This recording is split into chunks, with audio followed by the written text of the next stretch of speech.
c'est-à-dire que Malher Wana est sali que le roi de la forêt va tout en na mwana na ye o ba mona na kala 5 ans eza mukete 5 ans mutu misala omona na voyager na ye omona na suite donc pour nga en tout cas c'est une occasion au Nzambe donc c'était juste dans le destin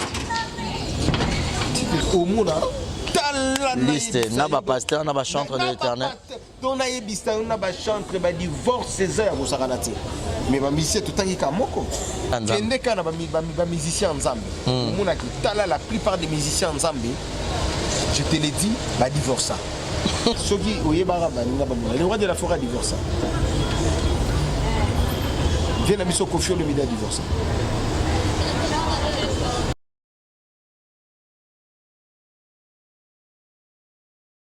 Pembe mutu amwindu barezi baza monsieur le journaliste mutu nyonso zaka na besoin za na teint uniforme po soki teint na oza mabe oza na ba cancer ba ride na misapi couleur ya kitoko ezate bato ba wanda otonga ona nzela bato ba wanda otala yote madame Ria na kati à Londres a memé bino solution eza ba mafuta oyo asali eza na base ya naturel ba mafuta oyo te o ba che hydroquinone o ba che nini mafuta eza ba sali on ba nzete ba sali on ba fruit ya kitoko mafuta eza naturellement ce que ke na pona yo e robimisa o nimbuma e robimisa o ni bouton et robimisa o ni ride et robimisa o ni batache ni batampo donc mutoro talanga ngamo déjà na bandai mafuta wana madame Ria à Londres bota tena ngane komi mkolo na na kinme tena ngeso kwa mais pour nini solution est nulle part ailleurs madame Ria yo mutoro tala biso na Kinshasa za besoin ya mafuta utaka libanda ya mboka et ya awa bobenga ka numéro ya madame Ria yango wana eko circuler kalate ye aro tinde la bino boye bandeng bo sala po mafuta comme la place nyoso zali à Londres mais partout dans le monde aux a besoin de mafuta na ye benga ka numéro na ye et koko ma ye penza beaucoup plus yo motala ka te ya madame Ria bo mona ndenge ye moko na couleur mo surtout bato pembe o ngai penza pembe na ngai komi ko beba o nga pembe na nga solution ko bato pembe bola na bino pongi po solution monani de yo soka ko chela biso image ya madame Ria et puis numéro neza affiché wana bo benga e pona l'opposition na bino mafuta na base naturelle. C'est parti, play.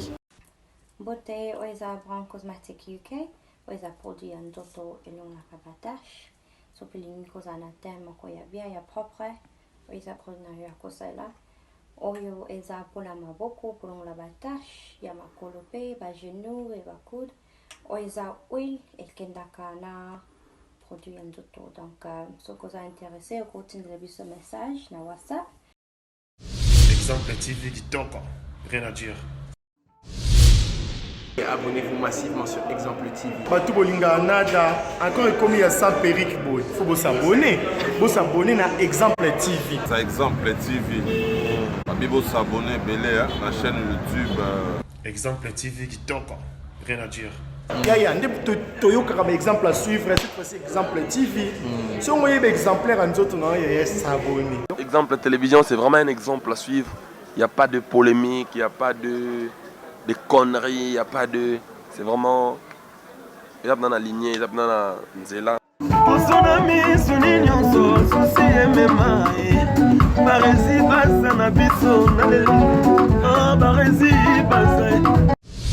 Exemple TV qui toque, rien à dire. Voilà, le plaisir est pour moi. Je suis Barési Baza, très heureux d'entrer dans vos maisons sans pour autant toquer. Bonsoir, bonjour, mesdames et messieurs, fidèles amis internautes, les abonnés d'Exemple Télévision. C'est avec un grand plaisir, j'ai toujours l'habitude de vous présenter cette émission. Merci à DE à la prise de vue, merci à Yannick Chamba Yaba Yannick Godson qui est mon sponsor officiel de cette grande chaîne de télévision. Motema Clarisse Ganga, hein, Mama Social, Mama Africa, Malik Arafat, Boni Basangoya, Patoulengo le charismatique, Bruno Aruna E19, Thomas Mboya de London, Willy Claude Jama, prêtre. Et un grand merci à celui qu'on appelle Monica Makambomoana, Brian et Bébé Seignol, Maman Kenaya, et puis Primaël, et sans oublier Jérémy à la merveille, mon ami, et Julio Monamputu Gaguette Kamazi depuis Montréal, depuis le Canada. J'ai le grand plaisir de lui avoir sur ce beau plateau. Lui, c'est Dadi Mola, donc porte-parole intelligent, licencié. C'est avec lui notre ressort, parce que nous tous, nous avons vu Héritier Watana, Baba Koué Ranson, Nabobse qui a maman ya CDJ Mampata to monaki ne bayambanaki mais bato belé bayaki Weranson et Héritier Watanabe bazalaki en froid et puis il y avait des choses et c'était quoi peut-être l'idée est-ce que zalika pona nenga matanga pour Héritier pe ba interpréter marambo belé na wenge ki azaka impoli marambo belé alors avec la Dimoula Toroye ba puis ba temps et belé to banda komona isusu na kati ya la team to éviter ce à longwa qui c'était quoi avec l'une des Toro solo la penato panza penan teke ensemble. Dadimola, bonsoir et bienvenue dès au fond la biso. Baza, Barizi, bonsoir Nayo, bonsoir à ma téléspectateur. Na précis, bonsoir Nangana, bon, bonne guérison Nangana de la petite soeur Nangana, Nono Kambo. La plus belle de toutes les choix, en tout cas ma petite soeur, bonne guérison Nangana, qui est malade, il y a qu'un vite, qui est malade, Kobika, Kouloutou Nangaï, le procureur autrichien. Il y a Jordi Samba, Bambo Théâtre, mon vieux. Papinzita, mon conseiller, je suis conseiller. Papinzita, Tikangana dérapé. En tout cas, mon chef, mon boss, mon vieux, Nok Anga, merci pour tout. Parce qu'il y a dérapé. Mambo Théâtre, en tout cas, vieux Nangaï. Roger Mbaya, mon PDG, Roger Mbaya Tata Foot, l'initiative, il y a Tata Juice na Congo, bah JBio. Donc JBio vraiment pour nous télémi, bah fruit, au yogo c'est la bâtie la machine, bah c'est biologie. Il faut tout ça l'émission. En tout cas, le PDG Roger Mbaya, mon boss, pas tout de suite nous. Il y a ça tous les continents. Le cœur de maman Marie-Paul, il est aux États-Unis, Bambo Théâtre, Mastananga Baby Lokula. Le cœur de mon PDG, Ousmane Gouzeli. Donc il y a vraiment dans la Give, Tranaging, et ça lit label Yassika. Pour les musiciens, il y a Congolais. Donc on a des représentants au niveau à Kinshasa.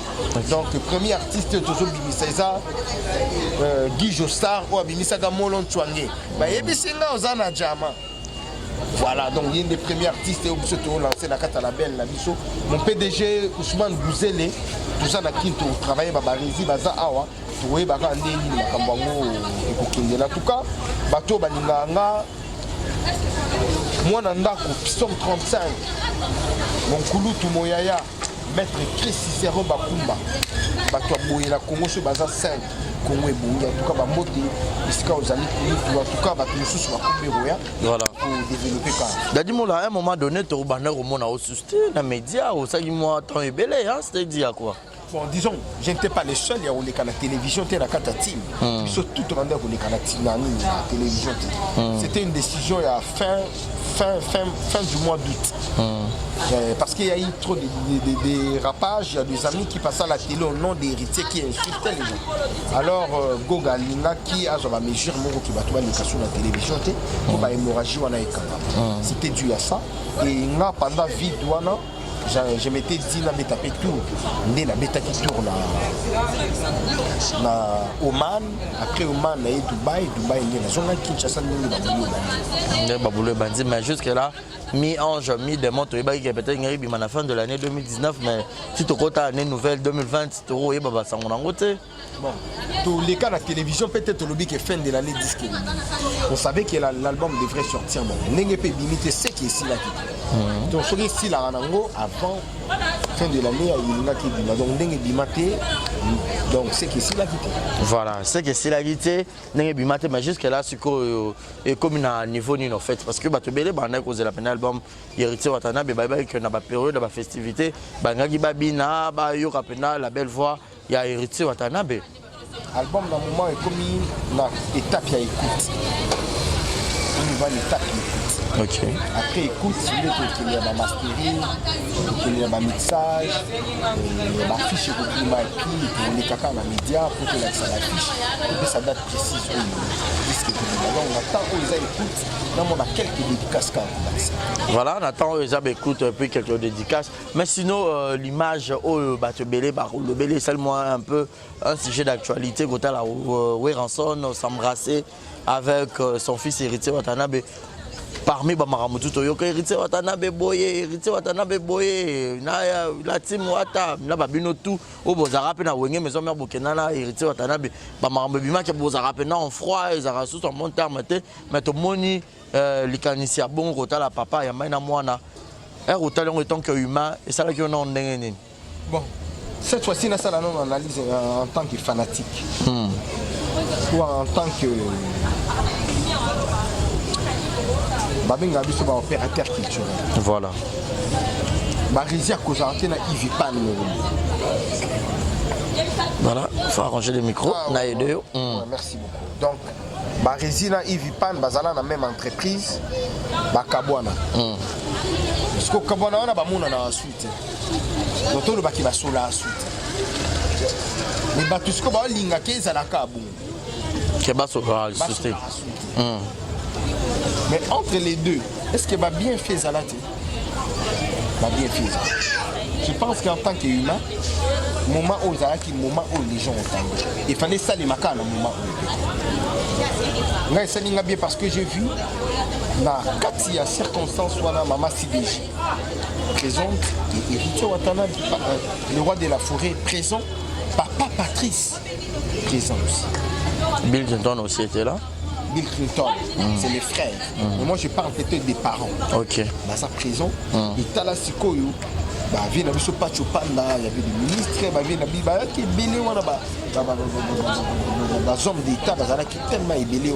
Et ça, donc moi je peux dire que c'était bien. C'était vraiment bien. C'était vraiment bien, mais pour les gens peut-être, on peut dire aujourd'hui que le malheur de Foyer Zarapé est bien. Parce que ceux qui ont ça m'a quitté tout loué, a quitté peut-être Héritier Watanabe, on n'allait pas trouver ou soit voir une occasion où il y a peut-être ça encore accolade ou soit s'embrasser avec son ex-patron. Si tu comprends bien cette phrase-là, ça l'a conçue par les Africains, ou conçue par Barizina Dadi Moulaki. Ils allaient phrase où ils allaient conçue par les Français eux-mêmes. Voilà. Quelquefois, les malheurs est bon. Ouais. Tu vois? Donc moi je peux dire que malheur wana est sali que le roi de la forêt va tout en na mwana na ye o ba mona na kala 5 ans eza mukete 5 ans mutu amesana komona na voyager na ye komona na suite. Donc pour nga en tout cas c'est une occasion où Nzambe. Donc c'était juste dans les destins. C'était dans les destins. Yo posa ina matanga. Malheureusement Nazala était parce que boulou est kangaï. Ok. Boulou est kangaï qui est absent. Mais pour les gens, vous pensez que jusqu'à présent, jusqu'à nos jours, Héritier Watanabe bazara toujours n'a pas de problème, on soit de ma maison là, où est rançon. On est dans l'homme de la rue puis les ondes. Ma maison a téléphone dans la oyebi. Peut-être que ex dans la mongoboui de solo là. Bonjour Boni, on a eu un état de santé. Mais peut-être dans mon kilibaro, quand il s'appelle qu'il y a un peu de téléphone, on a bicho. Quand mon téléphone de Aïba, le roi de la forêt, Nagoga, est-ce que c'est vrai qu'il va se mais la chose la plus importante, c'est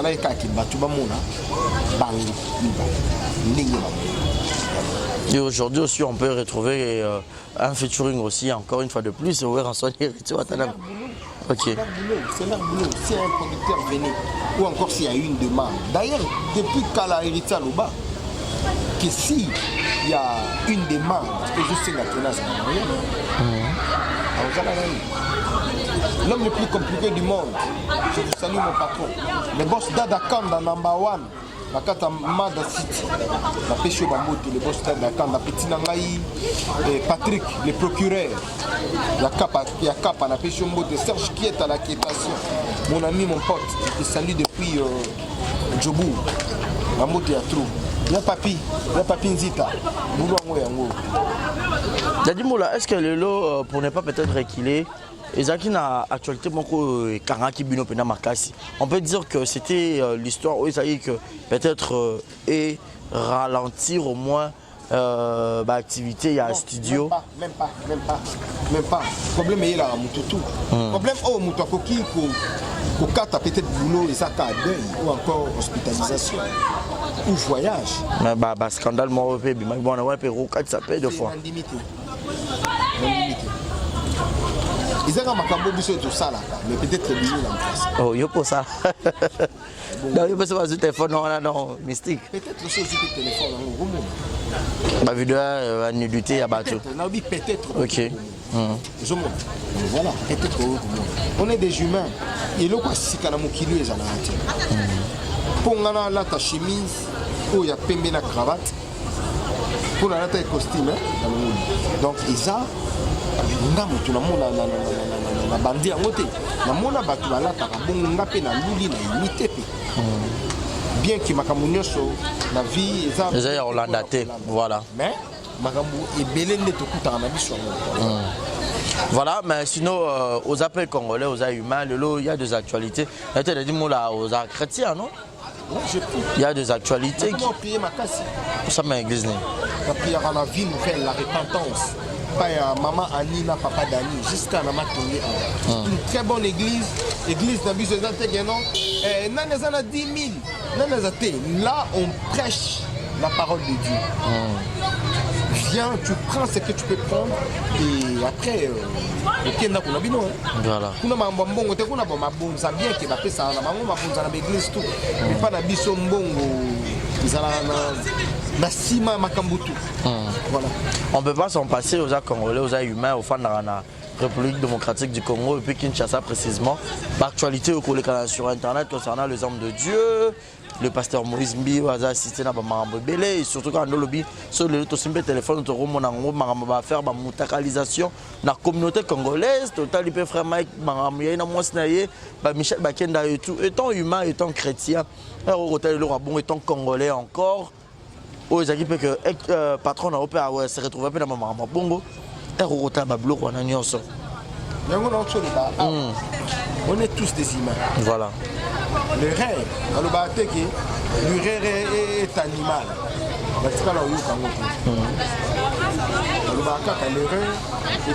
Voilà. Donc, tellement que les rêves sont dans le humain, il y a qu'une seule chose peut-être pour ça. Bon, mais surtout mon pasteur qui est basé à Saint-Pi. Tu veux que banani? Pasteur. Pasteur Azana. Humain. Ouais. Journaliste Azana. Humain, voilà. On est tous des humains. Donc, on a ce sont des saints. On a une église dans Bissou. Si on a une église dans Bissou, on a maman le Banzambe la église des réveils, on est maman bébé. Faut bébé ba robot ya le église des réveils.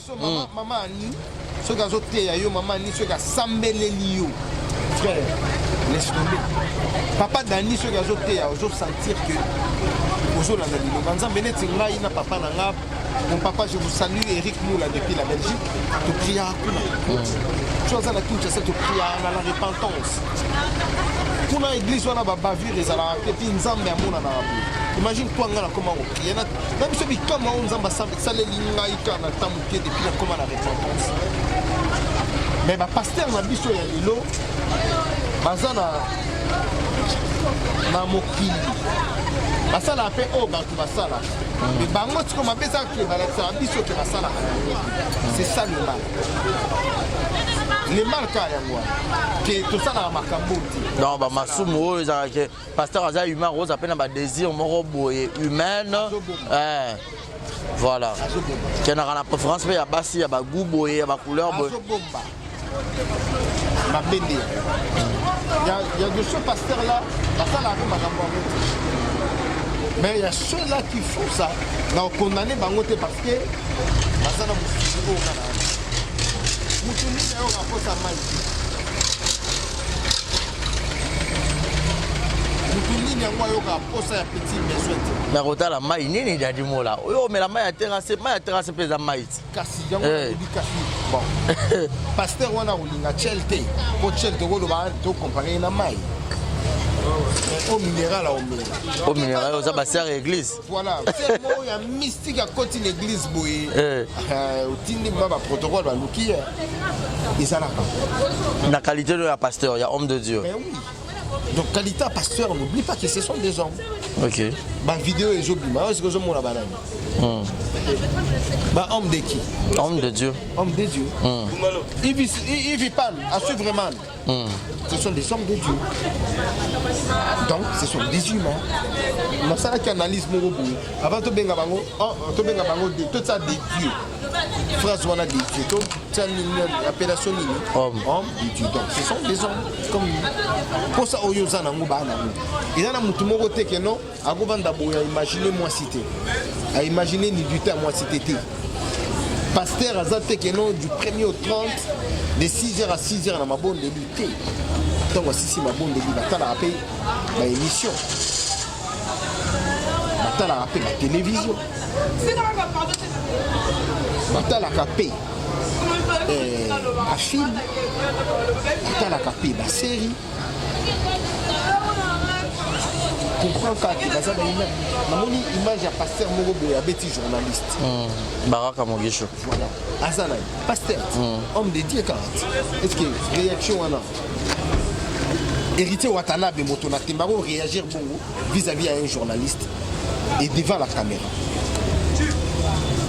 Comprends. Et le lot, tu as que bah musicien profane bah on route baza plus mieux tout le monde a bien na couple na bango. On les appelle les musiciens profanes. Bon, c'est bon bah ça musique à mokili na musique en Zambie. Kende kana ba musicien en Zambie. Mona ki tala la plupart des musiciens en Zambie. Je te l'ai dit, bah divorce. Le cas de pasteur Mike Karambai. Bon, il y a divorce. Ah, bah autour de ma tata il na moi voilà. La PC Mbote. L'affaire Coutalition a été mon frère. Non, il n'a pas cet exemple parce qu'il n'est pas dans. Oui. Voilà. Tant que un musicien congolais a divorcé. Il y a musique à Mokili. Ah ouais, il y a devoir. Devoir. Faut y aller à divorcer, peut-être ils ont en plaire. La limite. Ceux qui ont eu le roi de la forêt a divorcé. Viens à Misso Kofio le média divorcé. Vous comprenez? Donc, au second on a qui mais le moyen de la mission aux ateliers à divorcer. Tout ça l'émission. Papa chéri, je vais bien. Ah ouais, ah ok, papa chéri. À Paris. Yo moi à divorcer. Au moins. Ah ok. Vous comprenez? Donc au second on a qui surtout qui na musique ensemble. Au monde liste, n'a pas pasteur, n'a pas chantre de l'Éternel. On a eu bista, on a pas chantre, bah divorce Césaire au Saranati. Mais ma mission tout le temps est comme moko. Tu vois? Donc moi je peux dire que ils ont un bazar bango ba humain. Makambo ego komela yo, ego komela bango. Ils ont qu'à profession, ma profession est dans des différentes. Mais on est des humains.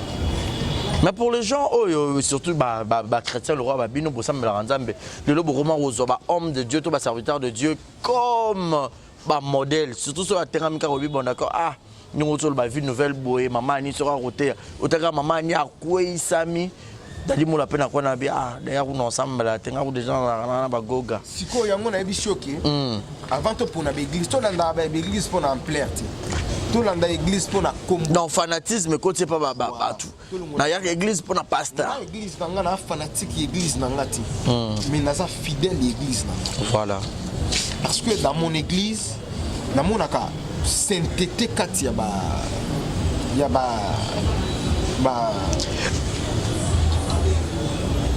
Banzimi. Non.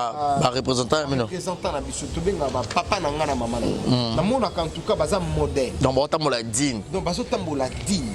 OK donc oya na côté ndako ozo mona vraiment que bateau bakina. Imagine toi si j'ai affaire na comment kokende l'église na kutani na mama na kutani na papa to sololi orienter nga na sali pe makambo ngo et pesi pe ndenge ezopesa. Tu vois frère, mais au cas moi dadi mo la koyo ko lo mama maboy bato so ba rotala ne ba traitera bino bato ba kisi bato o ba kana ba mission. Oui, tout ça ba ime yango na oloba na sapé tout homme est faillible. Voilà, sapé na ba défaillance tanga olo keno o pas supporter ngati. Mais frère, je te dis na kombo nzambe to comment o banga nzambe to mo banga nzambe ata 50%.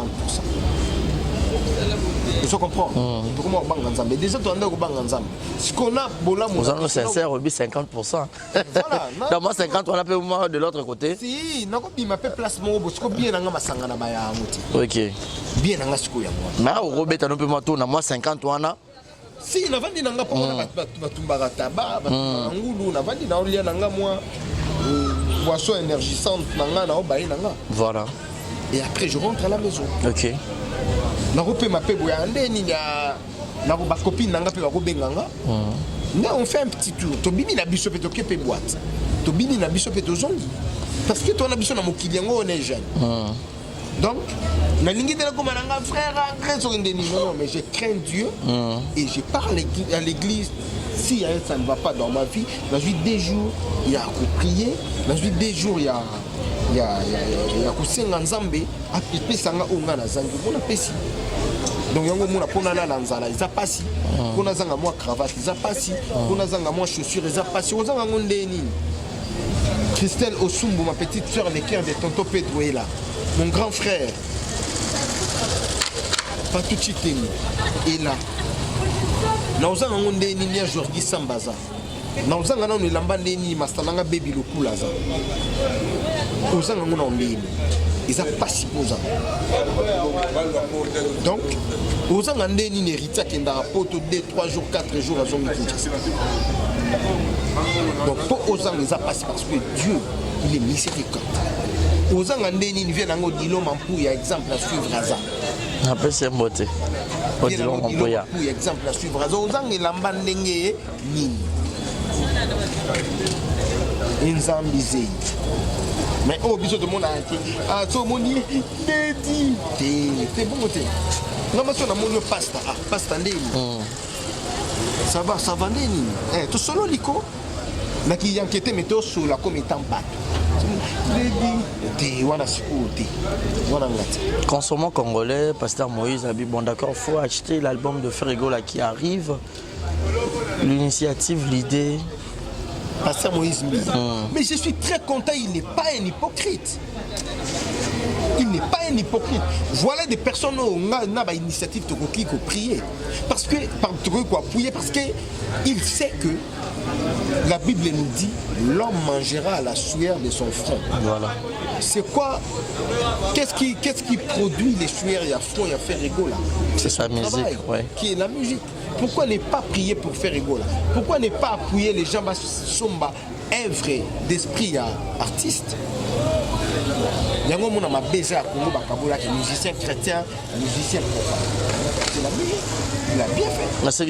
Ce qui étonne beaucoup de gens, car même studio, il y a beaucoup de même tout il y a beaucoup fréquenté et tout, même podium, il y a la production, mais la séparation, il y a profane chrétien. Un jour, on peut s'étonner de voir peut-être un featuring entre le pasteur Moïse et puis Héritier Watanabe aussi. Mais il y a des textes sans embêter. Il y a des nzila vele là. Il y a faking Kester. Paix à son âme. Paix à son âme. Nzembo nzambe. Nzembo on a zoa téléphone. Allô téléphone. Comparé à Oni. Il y a Charles Mombaya. Paix à son âme encore. Ni nzembo nzambe. Ah, Dadi Molo, même la réflexion. Zoa sikoyo. Nzembo peut-être. Libala o libala. Tunantsanga o mama jusqu'au banze momsu peut-être yawa nazwaka frère Moïse Mbi yeoyo motona lingaka yeoyo tango mibali différence c'est ça pourquoi Redi a yembi pourquoi frère Moïse Mbi a yembi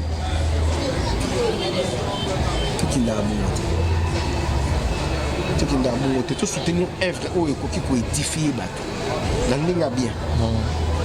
Bon, bien que Batou, Bayanga Sikola n'a pas personne.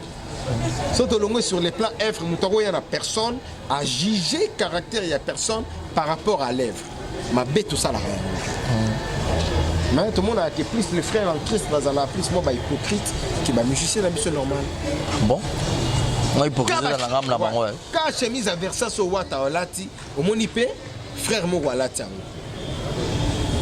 Vous comprenez? Mais vous êtes quand même là. Contenu différent. Donc, bango légal, la bango église. Voilà, merci beaucoup Daddy Mola. Donc, voilà, clin d'œil spécial à Malolo, Maloris, la Congolaise. Je ne pourrais pas penser aussi à il a choisi ma tante Ange Céleste. Bien pour et puis un grand merci au couple de Kakanza Motema Jina Wajina. Et pourra pas aussi penser encore une fois de plus à Jules Zamunda Motema Julia Welo Mamana Preston. On dirait qu'il y avait la natte. Je vous salue malgré tout beaucoup comme ma petite habité sur les Camboni nous comme Sabino le sous beau comme Rosala bien et puis succès car son garçon bon je te salue. Daddy Mola en bonne relation avec tout le personnel, il y a Wenge Musica Maison Mère. À bon terme. Ils sont à bon retour. Il est mort le roi de la forêt qui titine. Et puis surtout qu'il y a une considération de la militaire. Soldat. Voilà. Et puis ma master tout, ma vie tout. C'est une bonne chose. Hein. Aujourd'hui nominé parmi le meilleur porte-parole. J'ai oublié le nom, il y a nomination, c'est quoi encore? Culture Award. Culture Award, ESO, les Canarois, puis ça se passe où? Et puis c'est comment pour... disons, les alliés, organisation à Banamboka, ceux qui ont côté Internet, Culture Award, l'information tout. Donc je pense qu'il va voter par internet. Okay. Donc vous votez ça bien, parmi les 6 meilleurs porte-parole il y a RDC. Donc ça déjà ébélé sur 6, ça montre que tu fais bien ton boulot. Ça montre que j'ai fait bien mon boulot et en tout cas 2019 na 2019 sur tous les plans. On peut dire que Daddy Mola la vie de son travail. Oui, j'ai vu de mon boulot. À 100%. À 100%. Ah bon? Voilà, Daddy Mola. Ma question, on va comprendre. Bon, ma sous-question. Pour nous répondre bien. Tu vas comprendre. Ok. Voilà. Les lots auprès de Ritio Watanabe et puis de l'autre côté, pas à Weranson. Bon, tout ce qui est la comparaison à Kana. On a dit âge. Na minito âge, on est ici 5 ans. Donc on a 5 ans, les sous il y a de plus pas ici. Non, expliquez-moi ce que vous relatez, monsieur Nengen Dadi Pena vivre na cop na la musana yo. Bazana batule tu viens na papinzita. Autikanga le. Les journalistes samba autikanga le. Baby lokula autikanga le. Shabani qui a la mutana lisanga na Hilton Hotel. Tout na Hilton Hotel, ils ont plus de moi pays anglophone. Ils sont parmi les meilleurs donc les meilleurs hôtels il y a monde. Hilton Hotel. On a 3 jours na Katina na Namibie. Na Windhoek. Tu as un boss, Willy Kinyangi. Tu as un bâtonnet, tu as Kalunga, mon directeur. Tu as un carpo na boulot. Viens à Roger Mbaya Tata Food. L'initiateur y a Tata Juice. Ayebanga carpo na boulot. Je ne peux pas dire que boulot au té yango. So tali costume na lati, chemise na lati, soulier na lati ya boulot na. Blaise Kimboisa, yé mutatinde langa depuis Rome. Tu vois? Donc j'ai vu de mon boulot. Montre Oyo. Il y a dans 2000 la marque Diesel. Dans sa lipide nous ta sombelanga na maison Diesel, ils allaient mastananga tonton Bianga na Windhoek. Abi singa mula na éviter cadeau ni na kopesa to koti kaka. Yé muta ponelanga. Itikala pièce moko. C'est boulot. Si je suis considéré par toi ou ça l'émission là, c'est par rapport à ces boulot.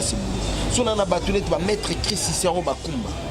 Moi na ndako. Si on a batulé ba joli malanda des charabiens, des grecs noirs. Et ça pour la makambo. Pour la boulot. Et depuis au banda boulot, vous avez déjà choqué? Non, ça là on est plusieurs fois. Par exemple, ici on beaucoup collaboré. Et si va péter. Quand vous le pétez, il y a un goga qui n'y a pas marché. On va bien. Ils appellent la pointe de sous de la silica. Au silica. Mais vous en choqué. T'es choix, Isa. Ya okende to otikala. Ya otikala. Okende pona. Oto beba na onde bolingo esilité. To ko beba na peut-être dans genre la famille hein, singebe na nara. Na ko sala na raison. Tout comme si Goga perd. Normalement incompréhension rare. Goga perd vous na raison té à comprendre que les kambango mal. Voilà. Et qui peut bien té après on est des grands garçons. Nga lelo nakenda bamboka ebele barezi sur le bina tangela yo. Je ne pas à part Sankara de compte, on a évité porte-parole ligne comme Oman. À part ça. Je comprends moi. Je suis le premier porte-parole à Komana. Na Windop. Les premiers. Tu comprends? Là bas porte-parole il y a Ongana Yebi. Blanchard Moussaka. Roger Ngandou. Kisinjora Dadimou. Tu vas comme en Afrique du Sud. Peut-être que tu as mais on a dit en Éthiopie, et Béné les caca saliscal à 4 aéroports, mais on a vendu 10 jours. Ils ont je te l'ai dit là, il va comment non. Ils ont dit que non, on a danger ton unité, ça pour un boulot. Dubaï, tu as la pire Roger Moussaka, Sankara de Kunta. Dans ma porte-parole, Kenya, Moussaka, je suis le seul porte-parole au Akoma na Rissu. Les seuls. Angola, Brazza, Uganda, Wanakutu, na Kampala. Non? Tout le monde a dit que les machines, les Kisangani, les Kisangani, qui n'a pas pour la Moussala. Le bateau va être bamboka wana ba o ba bengisa ngana bamboka wana c'est par rapport à la famille Moulata, c'est par rapport à la famille musicale Timwata. Ba bengisa badadi ba zolinga pe visa na Kenya so. Et puis quand la mingi pété a au monde na makambo moko bien pe se réaliser. Moi vite fait moi un mois tout 3 semaines na zolinga na pe na vandi. Voilà. Le lot, la polémique dans la musique, dans la RDC, c'est comme au CC. Hein. Polémique, c'est ça? Oui, c'est ça. Polémique loyale, jamais, c'est ça? Polémique loyale, les gars. Mais en RDC, c'est comme si la polémique loyale n'existe pas. Non, ça existe. Non, ça, la polémique loyale. Et bien, ça, on a pas haine. Si on a le qui porte-parole Mogoté à Lala en Éthiopie pendant 10 jours. La polémique. Loyalité. Massananga a défi. Tu comprends? T'es 10 jours. T'es net porte-parole Nintangélanga. Blanchard Moussaka, à quel sous au Turquie? À États-Unis, à Zala, l'Afrique du Sud, à Kenya, à Sakana, bravo. Joe Roy, États-Unis, Potokutu, à Londres, à Schengen, c'est bon. Sankara de Kunta, résident Kutu. États-Unis, à commissaire Monet Simanda. C'est bien. Voilà, la polémique loyale existe. Donc c'est que toi, tu as 3 ans. Tu as 4 10 ans. Voilà. Donc tu as voyage, tu as fait voilà. Voilà. Polémiques loyales doivent exister.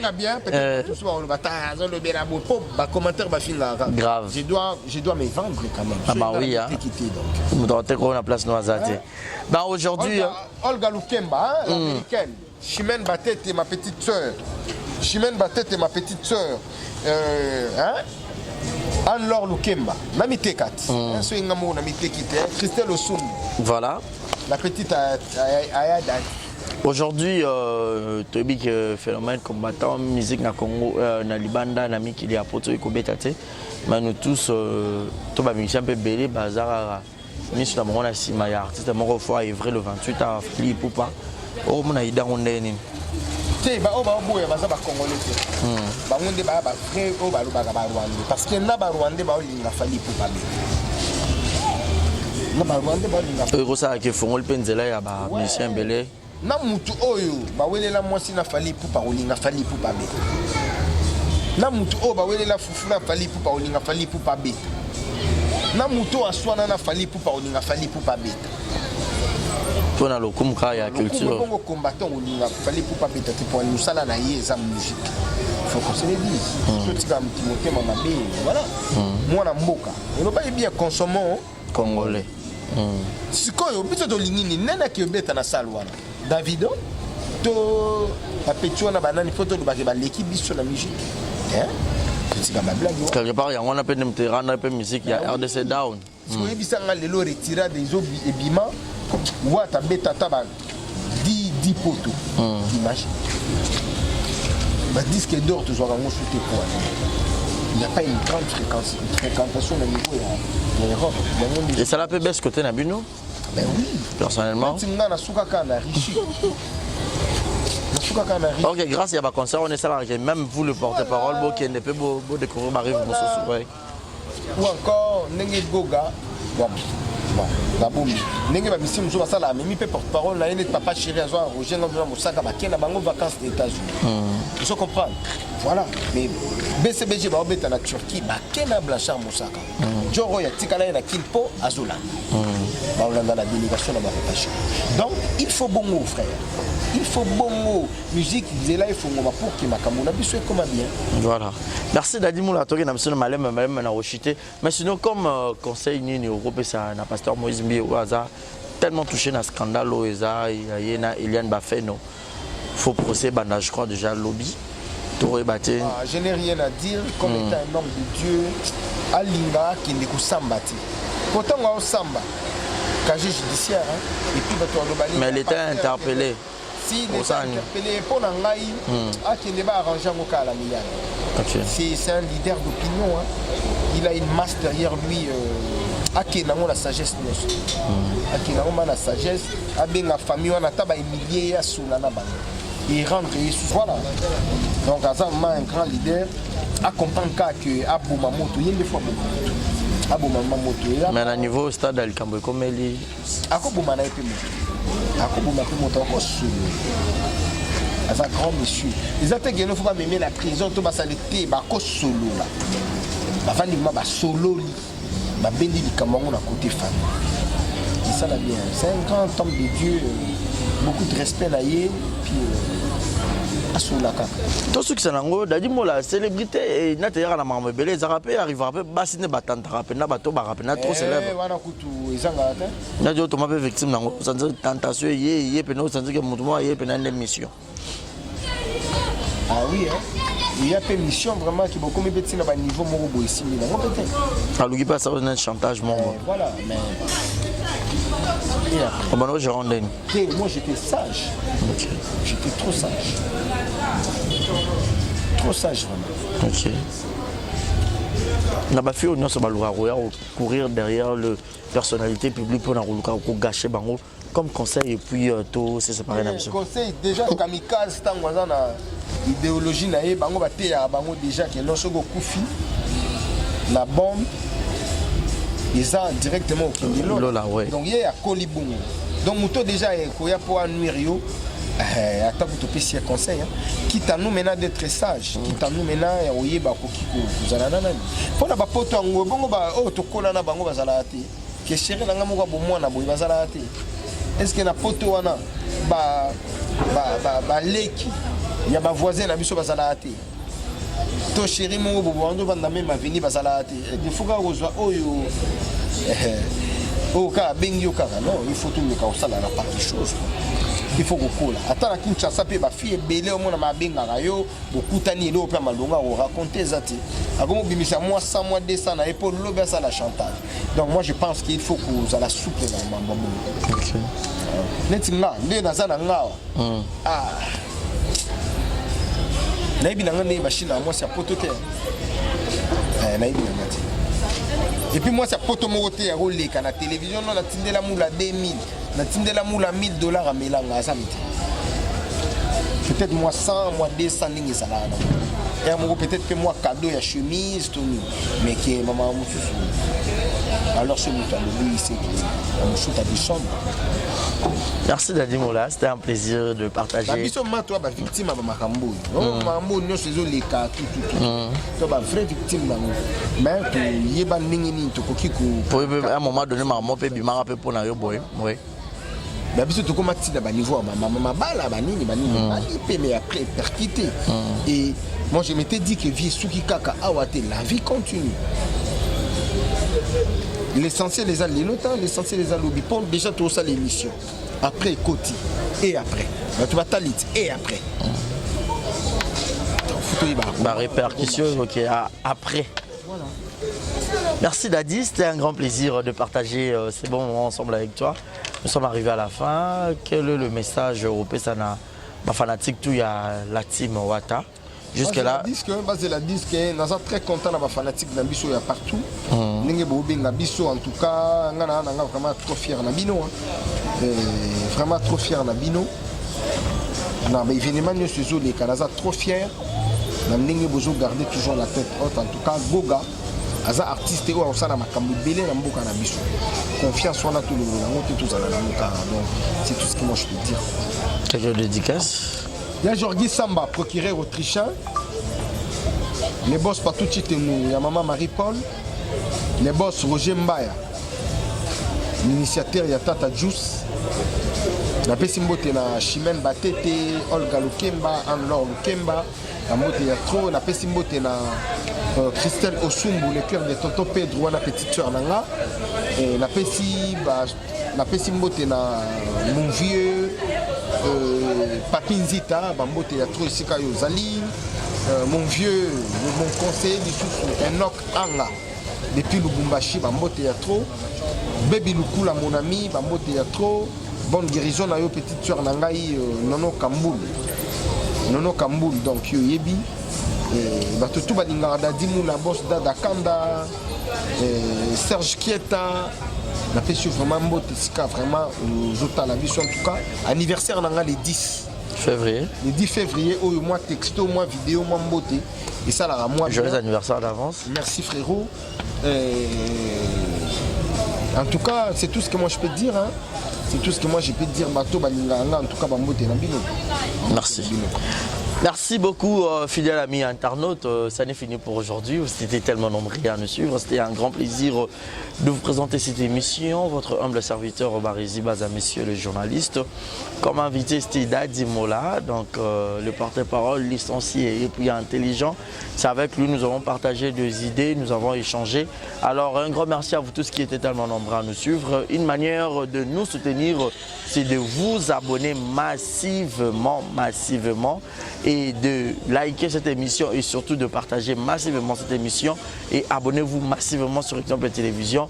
Ça n'est fini pour aujourd'hui. Je dis un grand merci à Dadi Moukwaya, un grand merci à DE à la prise de vue, grand merci à vous tous, un grand merci à Jérizing à la merveille, les mains de Chiquito. Jogo, je te salue, un grand merci à Succès Kasson Garçon Bonbon. Ça n'est fini pour aujourd'hui. Abonnez-vous massivement. Et d'ici là, portez-vous bien et bonne suite des programmes sur Exemple Télévision. GNT Service, c'est l'agence qui assure pour la routine à Bacoline Labino en toute sécurité. Pour vos produits, pour vos différentes marques, marques, il y a Bablo Rotu, alors contactez-nous. Tout ça, il y a nos publicités en bonne et due forme et reléga partout. Parce que Awa, ils ont Exemple Télévision. Merci à vous tous. On vous dit bye bye, portez-vous bien et bonne soirée chez vous. Bye bye. Exemple TV qui toque. Rien à dire. Abonnez-vous massivement sur Exemple TV. Batou Bolinga Nada, encore commis à 100 Péric Boy. Il faut vous s'abonner. Vous s'abonner à Exemple TV. C'est Exemple TV. Vous s'abonner à la chaîne YouTube. Exemple TV qui toque. Rien à dire. Il y a un exemple à suivre. Cette fois-ci, Exemple TV. Si on voit un exemplaire, on doit s'abonner. Exemple Télévision, c'est vraiment un exemple à suivre. Il n'y a pas de polémique, il n'y a pas de conneries, il n'y a pas de... C'est vraiment... Il y a dans la lignée, il y a dans la nzela.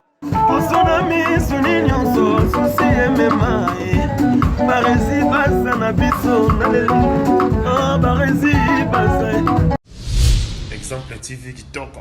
Rien à dire.